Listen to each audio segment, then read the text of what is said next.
Hello, YouTubers. Joe Kersey here at 2:10 in the afternoon on Tuesday, January 4th. Uh, I, I have a feeling this one's going to be a bit long today. So we'll start off here. I've got several notes and things to cover. Uh, First off, uh, I want the following statement to inform uh, and infuse everything I say from now on. And this doesn't come from me, it comes from a woman in our prayer group. Uh, and we were having a discussion here a couple of weeks ago on the phone about some things going on at church. And she pointed out that it is the presence of God that makes us fully human. It is the presence of God that makes us fully human. And I would submit to you that we are most fully in the presence of God and most fully have the presence of God when we're in a state of prayer. Now take that as an underlying context for what I'm going to discuss today. And what I'm going to discuss today is the House of Lords debate on the gay marriage bill that's been working its way through Parliament over in the United Kingdom. Although I guess this will only affect England and Wales and to some extent Northern Ireland, but not quite in the same way as it affects England and Wales. Scotland's got their own deal on this issue anyway. Um, they had a fair amount of it yesterday, and they just concluded it here today. Um, so, they're 5 hours ahead of us, so they wound this up here a little bit before 7 o'clock their time. And they're, like all of the English legislative debates, which in the House of Commons can be quite lively, and in the Lords quite lugubrious. All of these statements are fairly well reasoned and argued in the real sense of the word argue, not argue in the sense of, I hate you, you asshole. No, I mean argued in the sense of trying to develop a series of propositions to present an idea and a position. And,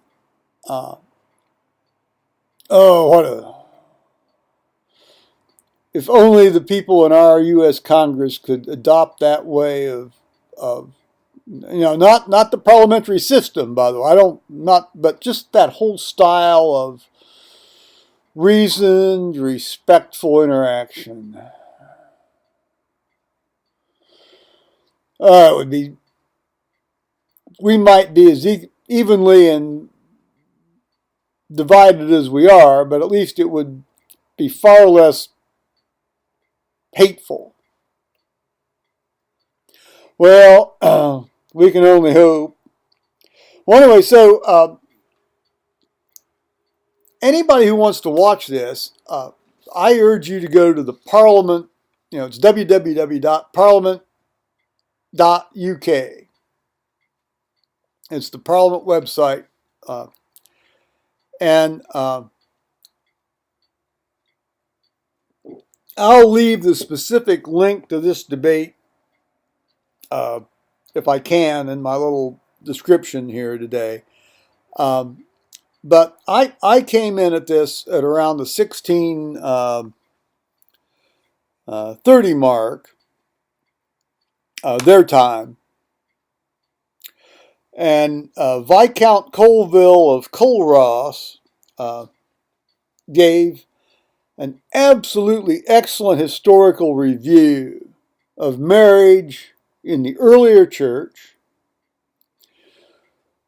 marriage in the various early English prayer books, starting in 1549 and 1552, and then you had the 1662 prayer book, and then beyond the prayer books and the various English legislative acts involving marriage, um, and I urge that to everybody's attention, at least insofar as the specifics of the English debate are concerned, and for that matter, the whole idea of marriage as both religious service, sacrament, if you will, or civil action, civil contract, and then is concerned, and then getting into the whole thing about divorce and property rights and that sort of thing. I urge that for everybody, just because it's very informative and gives a lot of perspective. Now,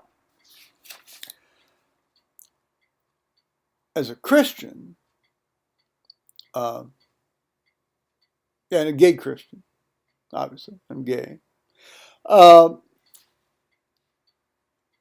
the overriding metaphor, marriage is used as the overriding metaphor for the relationship of Jesus Christ to the body of faithful people, his church.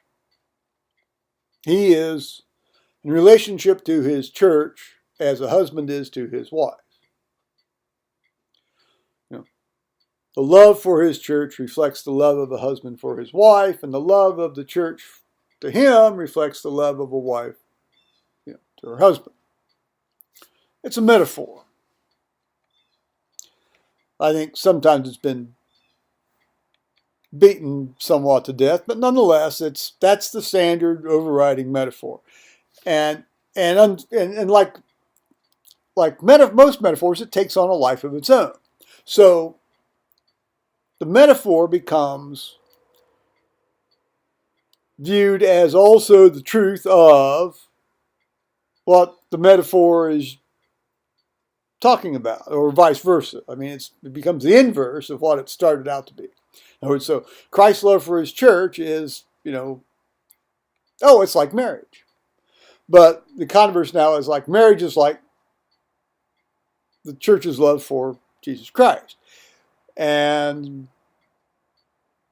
only a man and a woman can, since the original metaphor involved a man and a woman, then it can't involve two men or two women.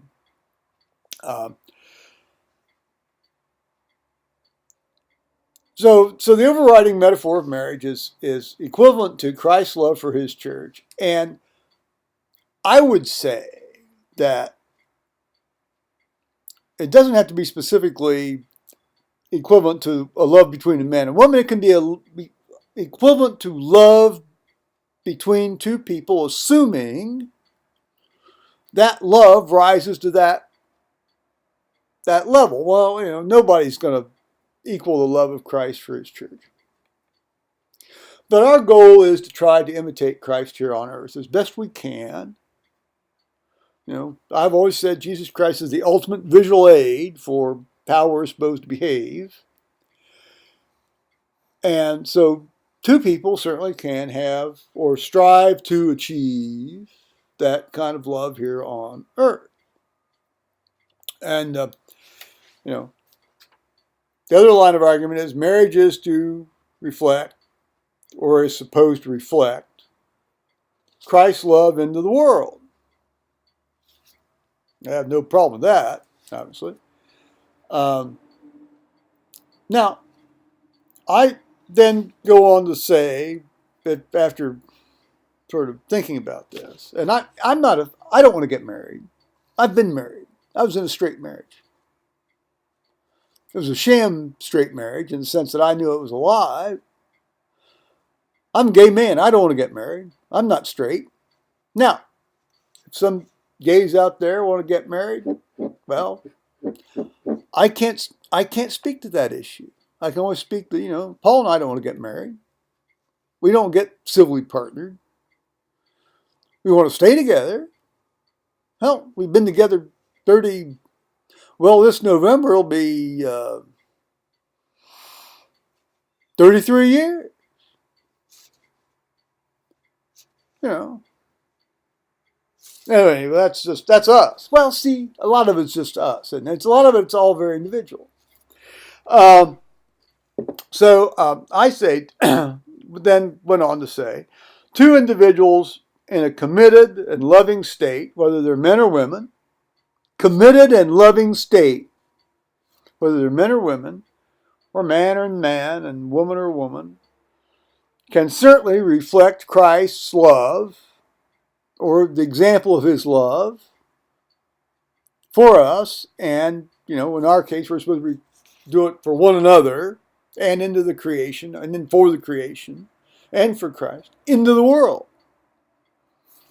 We can all do this. Doesn't have to be whether you're a man or a woman or just, it's everybody can do that.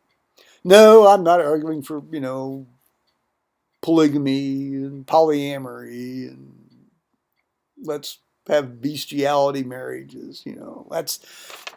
These reductio ad absurdums are just bizarre. Give us a break. Give us a break. I will say that one of the points that was raised, which kept getting raised, is they're talking about the complementarity and differences. Men and women are complementary, and they're also different. So complementarity and differences in man-woman marriage, and of course that's very similar to, and it's analogous to. Although this metaphor doesn't get developed in the scriptures. Well, a metaphor isn't quite the same thing as an analogy, is it? Not quite.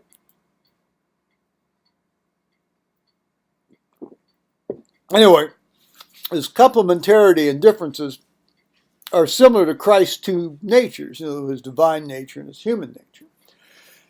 And so you can say that reflects, the relationship in Jesus Christ of his divinity and his humanity. Unmixed, yet one. That's the mystery, isn't it? Well, that's for another time and place here. But as anybody who's been in any sort of long-term relationship, even one that doesn't rise to a level of love, and wanting to live together and be together and so forth, knows that quite often best friends are two of the most different people you're ever going to meet. We've all known husbands and wives who are both very, very different individuals, and yet get along splendidly, except when they're having the occasional holler at each other. That's just the way the world works. And so complementarity and differentnesses or differences occur in many ways. And I think anybody who's ever lived for anybody for any length of time, you know that. I mean, you've discovered that. And, Paul and I are very different. And yet we get along. I'm sure people, even the few people who listen to this, have had the same experience. So the idea that the overriding analogy of that we have to somehow have this grand metaphor that only men and women can fulfill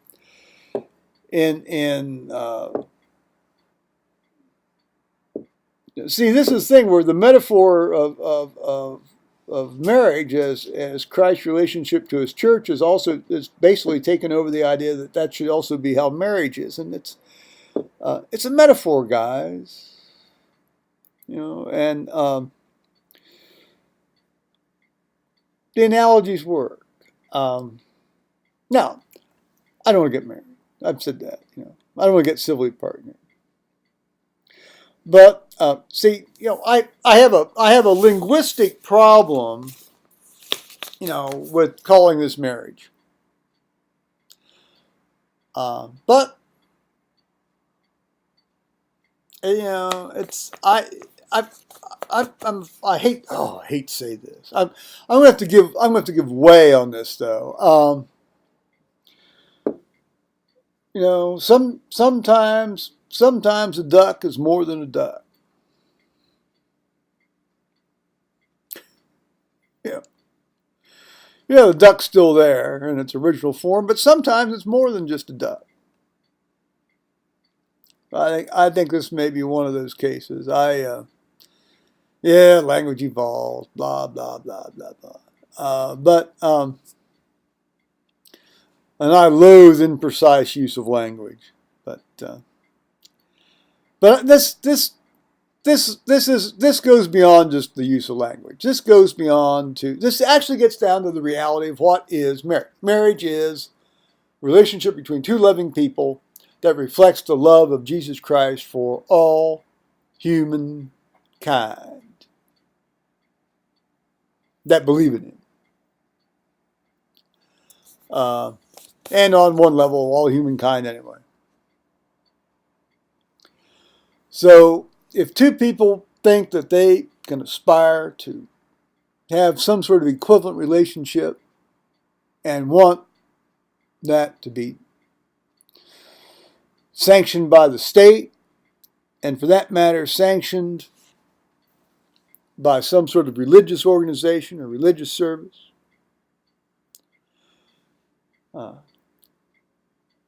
I'm going to have to reluctantly agree to this. The very conservative in me doesn't like that, but nonetheless, that's just, come on. Sometimes you just got to face facts. And sometimes you just got to face the fact that human freedom trumps pretty much everything as long as it doesn't harm anybody else. And that's the really, really important political point. Now, to complete the political story, they finally did have a division on this in the House of Lords. And the question was, should the amendment, now the amendment was posed by Lord Deer. He was a retired English general. And he wanted basically, the bill came up from the House of Commons. Should it be, that's the first reading.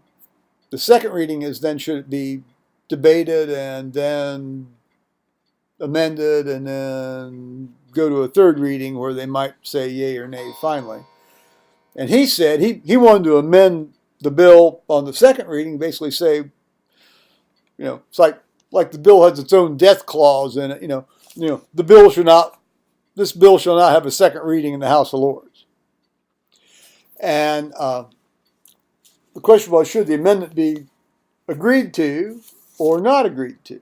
And if you're content to agree to it, then you're one of the contents, meaning don't consider the bill.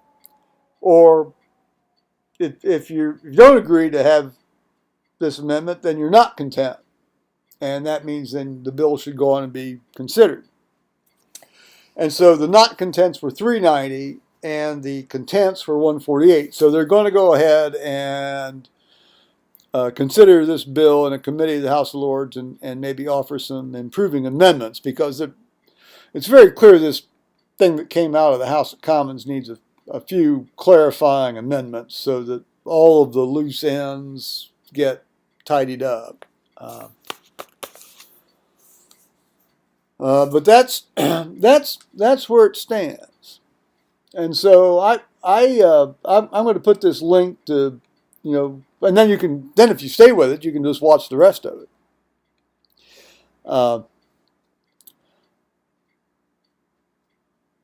But that's basically what Paul and I spent about 3 or 4 hours yesterday doing that, and I've spent about 3 hours a day doing this. And he's he was off on Sunday and Monday, and he's back at work today. And I thought maybe I'd have to do some stuff relating to my Indiana medical license here today, but turns out they're not going to have us sort of re-up our licenses till October. So that little task got put off, and of course tomorrow I go to Bible study on Wednesday, and then I think Thursday I'm going to have to mow. I did see a deer today, and she was nursing her baby. She turned, and the sun came through her ears a little, and they look right at you. They get like the little propeller ears, and they're like translucent. You have this like the sun came through these ears, and you had this sort of like translucent pink ears, because they're very vascular. So you get all that. They turn pink. It was very nice. So I think that's it for today, YouTubers. So I'm going to say bye-bye now.